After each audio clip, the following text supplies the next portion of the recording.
Gross in the house. We've had a lot of Austin this week. There's a lot going on over there with a new defensive coordinator in Will Muschamp. Noah, first of all, thank you so much for your time here. We will get into this huge matchup with Michigan coming up. But we got Roger's thoughts yesterday on the Muschamp news. How'd that land with you, knowing that it's a guy that is a former SEC head coach and with the track record that he has?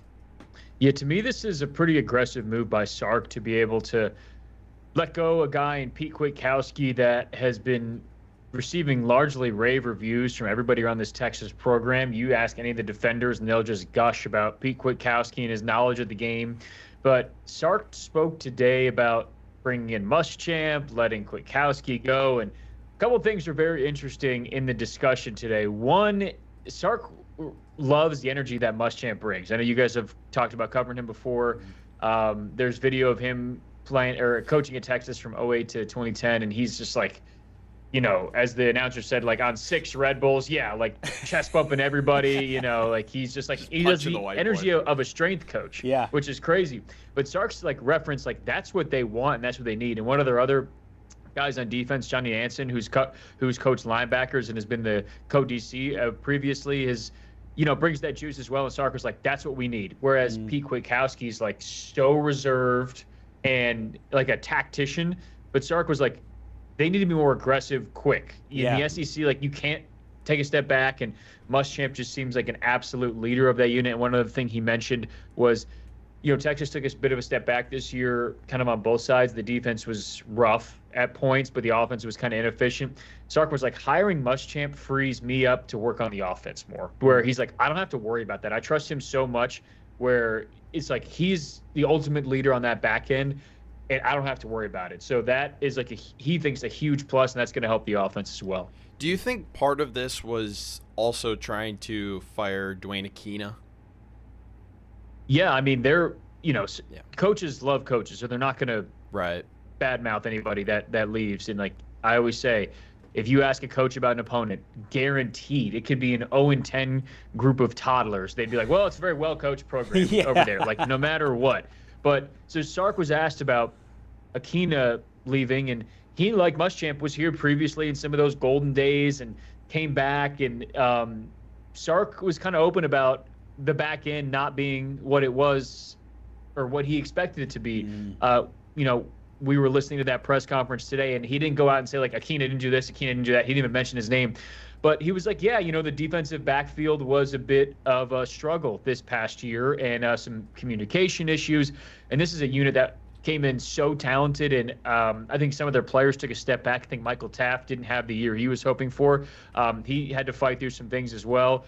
But they had some, I think, more youngsters play than they wanted. So it was a group that didn't quite exceed expectations the way they wanted. So, Akina's certainly part of it. And then with Muschamp coming in, I don't think he's going to be a full-time positional coach as well, but Sark said to start, he's going to work mostly with the defensive backs. Absolutely. The other bit of news today was on the offensive side, as Arch Manning said that he was coming back in 2026. In fact, I think the actual wording of it was that, I guess, a representative or somebody said it, I guess, for him. I don't know if he has said it, because I don't think he said it with his own mouth. His dad said it, right? I think, but was it his dad, or was it his granddad? Somebody said it, but Roger clarified the fact that we hadn't heard it from him.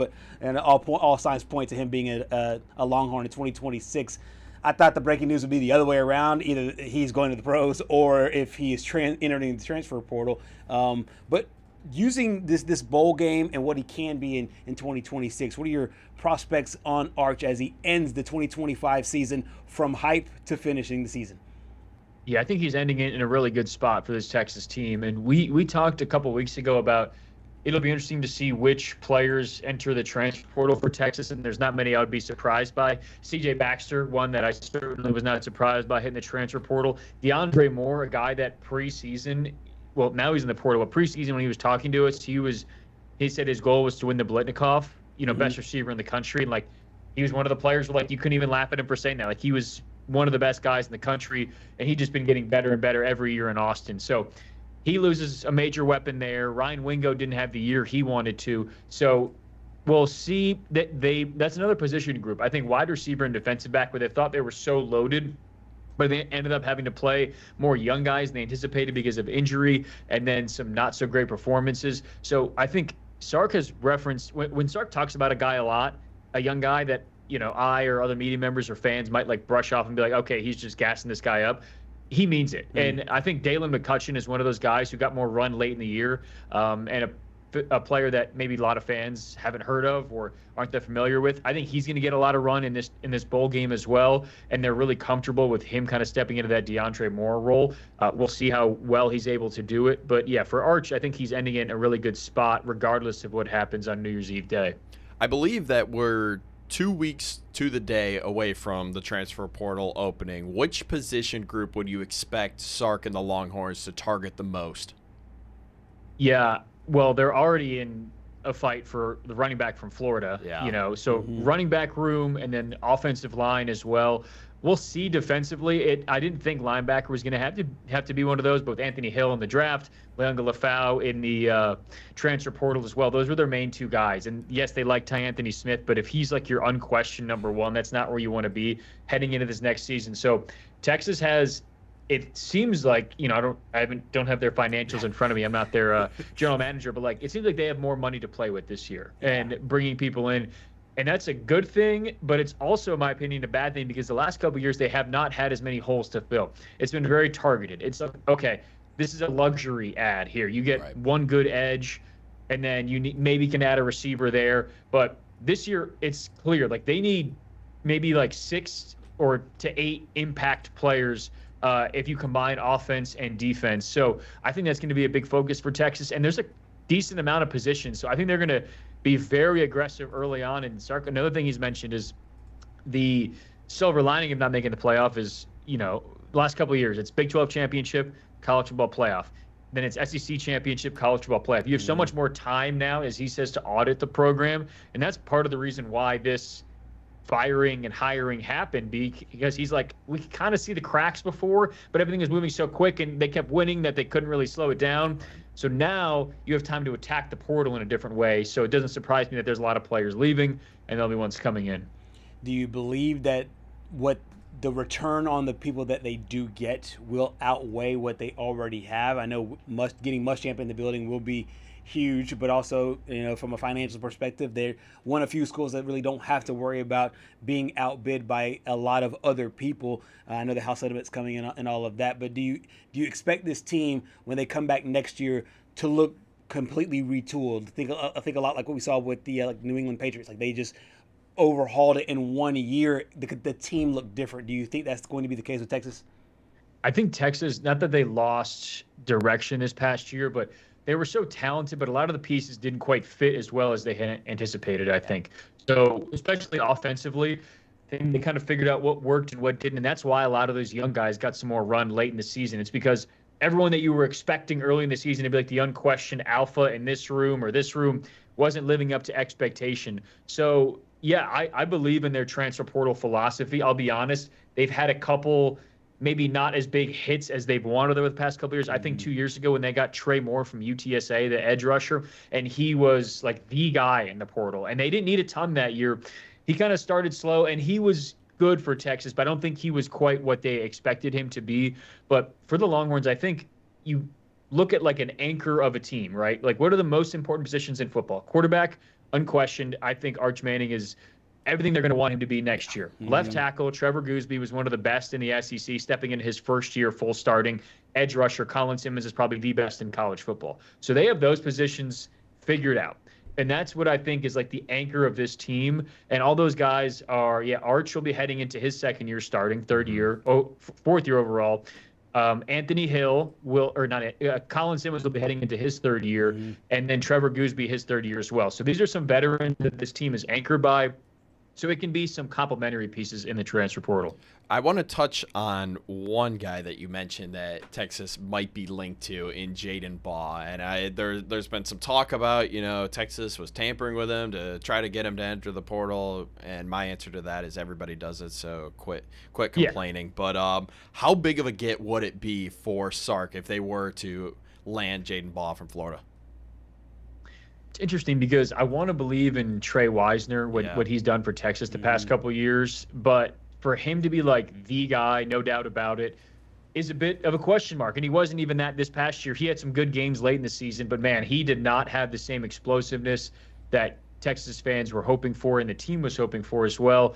And he's such a patient runner, but sometimes it just doesn't appear that he can hit the hole with the same ferocity that someone else can. And then this last year they had C.J. Baxter, who was clearly still hobbled, not himself, not what they wanted him to be. So there was a lack of explosiveness. So if they can get Baugh, I think that would totally change the running back room. And I think Texas has already had some youngsters like Ricky Stewart enter the transfer portal again. So there might be writing on the wall that, like, running back has been a depth room for Texas the past couple of years where they've had a lot of guys been able to contribute. But I think they want a dog in that room. Sark's always talked about, I think every year before this, he's had a 1,000-year rusher as a head coach or OC, something like that.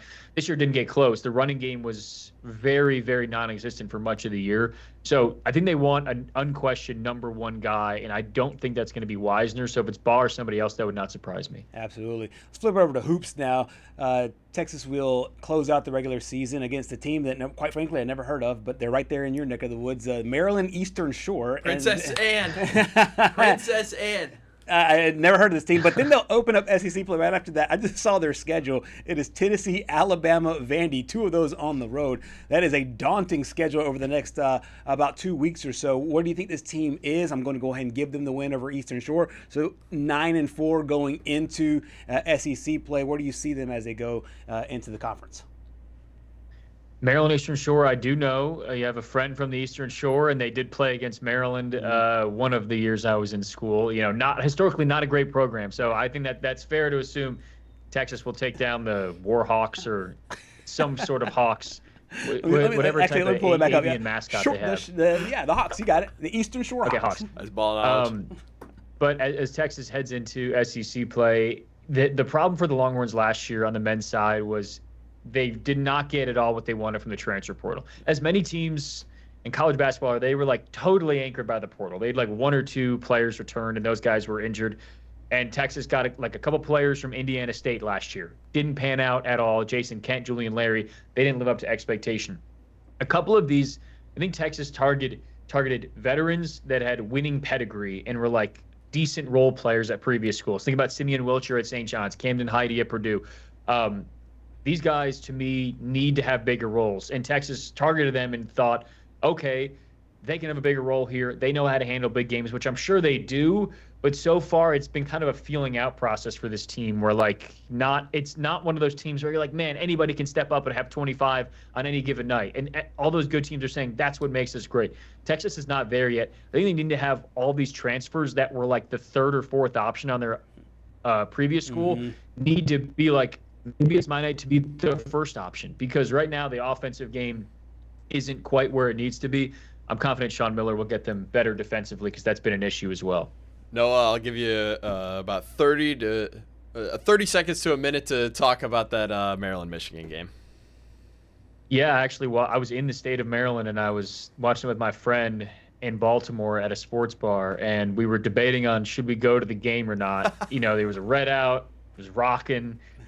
But as soon as I thought about it, I'm like, oh, they're going to lose by 75, so we might as well not make it to the game. And I will say, like, that team actually fought, and 2 of their best players, one was ejected, one was hurt. Pharrell Payne, please stop playing with my heart like that, man. So, Maryland played as good a game as they have all season, which is rough that you played as good a game as you have all season and, like, still lost by 15 or 20 at home. So, you know, the ceiling is very low for that team, but that was slightly encouraging.